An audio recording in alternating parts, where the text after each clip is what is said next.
Hello students, इस आशा के साथ कि आप सब सपरिवार स्वस्थ होंगे और इस महामारी के लिए यथा निर्दिष्ट सभी अनुदेशों का, सभी निर्देशों का समुचित ढंग से पालन कर रहे होंगे।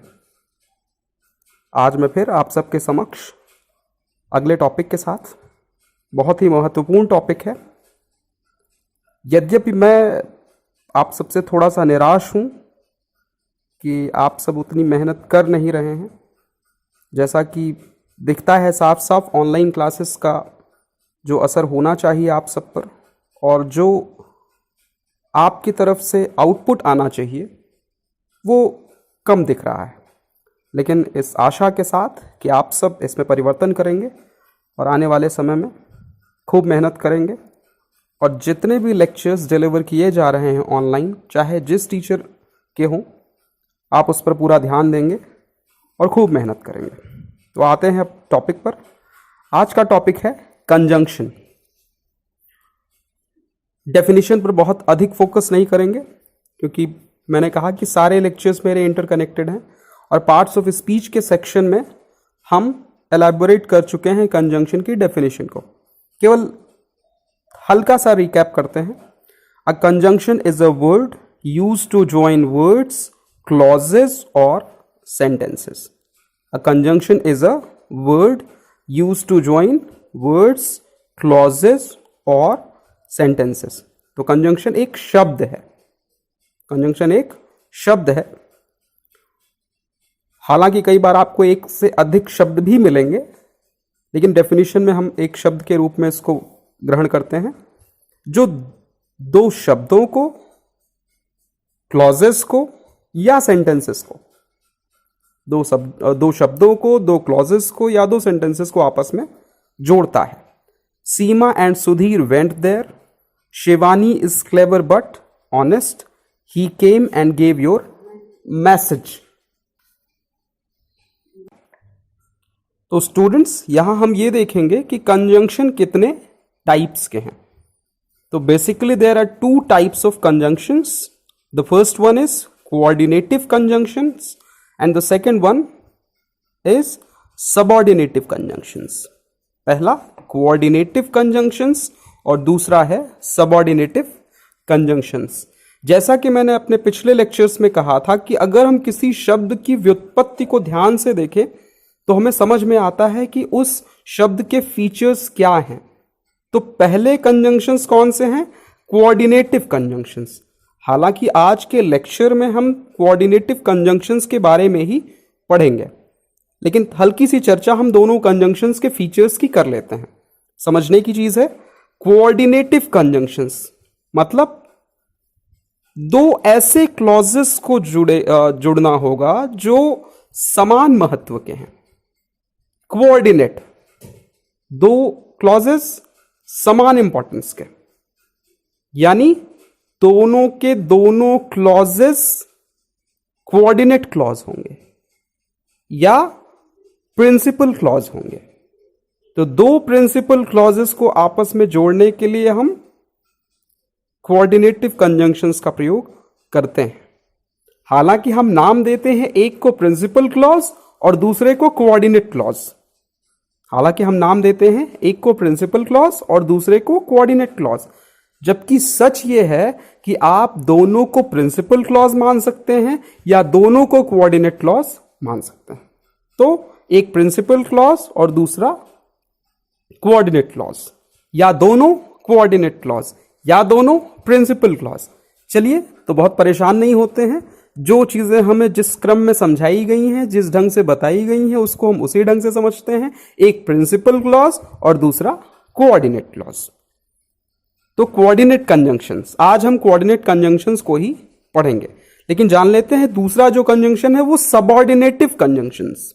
मतलब जब एक प्रिंसिपल क्लॉज को हम किसी दूसरे सबऑर्डिनेट क्लॉज से जोड़ते हैं, तो सबऑर्डिनेट क्लॉज को जोड़ने के लिए जिन कंजंक्शंस का प्रयोग करते हैं वो होते हैं सबऑर्डिनेटिव कंजंक्शंस। तो चलिए स्टूडेंट्स, आज बात करते हैं हम कोऑर्डिनेटिव कंजंक्शंस की। तो जो कंजंक्शंस दो समान वाक्यांशों, दो समान क्लॉजेस अर्थात कोऑर्डिनेट या इंडिपेंडेंट क्लॉज। देखिए मैंने आपसे कहा था ना, principal clause, coordinate clause, independent clause को जोड़ते हैं, वे कोऑर्डिनेट कंजंक्शंस कहलाते हैं। आगे बढ़ते हैं, काइंड्स ऑफ कोऑर्डिनेट कंजंक्शंस। सबसे पहले नामों को समझ लेते हैं। तो पहला कोऑर्डिनेट कंजंक्शन है क्यूमुलेटिव, क्यूमुलेट करने वाला यानी निरंतर आगे बढ़ाने वाला। दूसरा है ऑल्टरनेटिव, नाम पर ध्यान दीजिएगा, ऑल्टरनेटिव वैकल्पिक। तीसरा एडवर्सेटिव विरोध सूचक, और चौथा है इलेटिव अर्थात परिणाम सूचक। तो पहला, सबसे पहला हमने क्या पढ़ा, क्यूमुलेटिव निरंतर आगे बढ़ने वाला, ऑल्टरनेटिव वैकल्पिक, एडवर्सेटिव विरोध सूचक, इलेटिव परिणाम सूचक। तो याद रखिएगा 4 तरह के coordinative conjunctions, cumulative, alternative, adversative, illative. फिर दोहराता हूं मैं, क्यूमुलेटिव, ऑल्टरनेटिव, एडवर्सेटिव, इलेटिव। कई बार आपके एग्जाम में यह पूछा जाता है कि जिस कंजंक्शन का प्रयोग इन सेंटेंसेस में हुआ है वो कौन से हैं।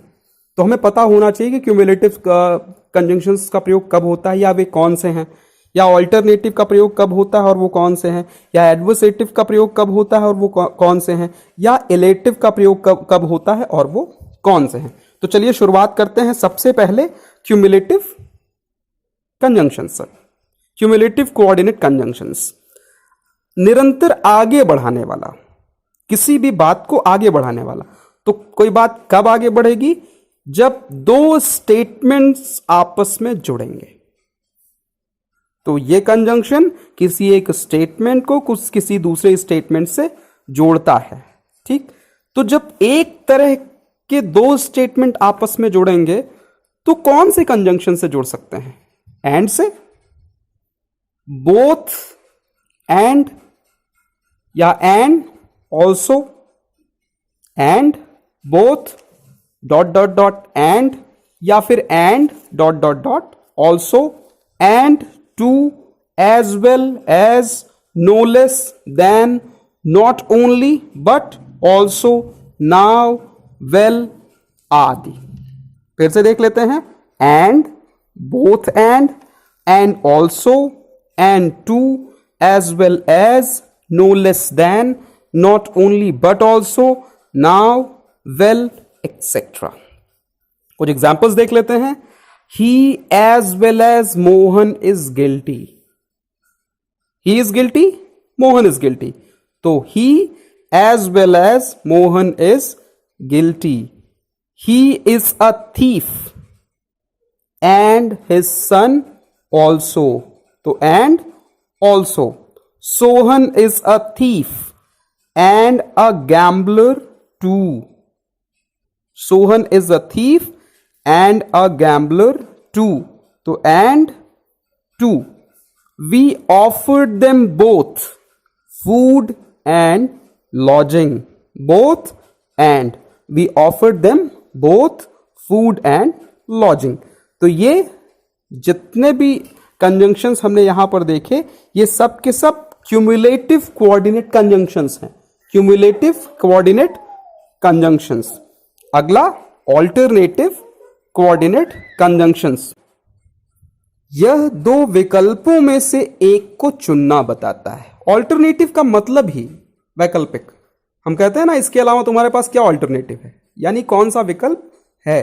तो जब 2 विकल्पों की बात हो तो वहां पर ऑल्टरनेटिव कोऑर्डिनेट कंजंक्शंस होंगे, जैसे ईदर और, नीदर नॉर, अदरवाइज, एल्स, और।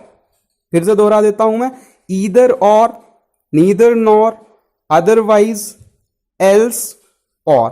कुछ एग्जांपल्स देखते हैं। Either he is a saint or his father. Either he is a saint or his father. He was neither a thief nor a gambler. Neither nor, पहले वाले example में हमने क्या देखा था, ईदर और तीसरा एग्जाम्पल देखिए, I shall see you tomorrow और द डे आफ्टर। तो ये सब के सब सेंटेंसेस ऑल्टरनेटिव कोऑर्डिनेट कंजंक्शंस की बात करते हैं। आगे बढ़ते हैं हम। तीसरा, जैसा कि हमने बताया था आपको, एडवर्सेटिव, विरोध सूचक। यह ऐसे वाक्यों को जोड़ता है जो एक दूसरे के विरोधी हों। ऐसे क्लॉजेस जो एक दूसरे के विरोधी हों। तो जब क्लॉजेस विरोधी हैं तो कंजंक्शन भी विरोध सूचक होगा, जो विरोध का प्रदर्शन करे। इसके पहले आपने देखा होगा कि जितने भी क्यूमुलेटिव कंजंक्शन है वो बात को आगे बढ़ा रहे थे, जितने भी ऑल्टरनेटिव थे वो वैकल्पिक व्यवस्था की बात कर रहे थे, वैकल्पिक स्थिति की बात कर रहे थे। लेकिन एडवर्सेटिव तो विरोध सूचक, but still, yet, nevertheless, however, only, whereas, while आदि। फिर से देखते हैं, but, still, yet, nevertheless, however, only, whereas, while आदि। कुछ एग्जाम्पल्स देखते हैं हम।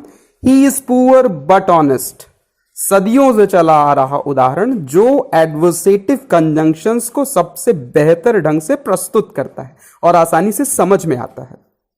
He is poor, he is honest. तो पुअर होने के बाद भी ऑनेस्ट है, एडवर्सेटिव। तो he is poor but honest. I am busy, still I shall find some time for you. I am busy, still I shall find some time for you. अगर हम व्यस्त न होते और आपके लिए समय निकाल लेते तो उसमें कोई एडवर्सेटिव बात नहीं थी।